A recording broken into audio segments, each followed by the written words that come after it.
252 अश्लील व्हिडिओ, 1497 नग्न फोटो आणि नशेत विवस्त्र करून काढलेले घाणेरडी दृश्य. एका रेव पार्टीच्या तपासातून उघडकीस आलेलं हे प्रकरण आता थेट मानवी तस्करीपर्यंत पोहोचल्याची शक्यता वर्तवली जाते. रुपाली चाकणकर असा आरोप करतात. पुण्यातील रात्री एका फ्लॅटमध्ये रेव पार्टी सुरू असल्याचा आरोप रोहिणी खाडसे यांचे पती प्रांजल खेवरकर यांच्यावर झाला आणि यांच्यासह चौघांना अटक करण्यात आली. तपास सुरू असतानाच महिला आयोगाने या प्रकरणात उडी घेतली.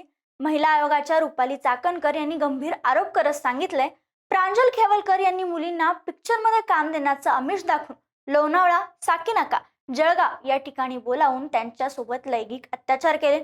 पोलिसांच्या तपासात ताब्यात घेतलेल्या मोबाईलच्या हिडन फोल्डरमध्ये 252 अश्लील व्हिडिओ, 1497 नग्न फोटो आणि साफसफाई करणाऱ्या महिलांचे व्हिडिओही आढळलेत असा आरोप त्यांनी केला.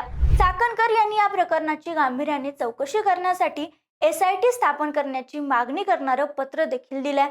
त्यामुळे रेव पार्टीपासून सुरू झालेलं हे प्रकरण आता मानवी तस्करीपर्यंत पोहोचल्याचं चित्र आहे.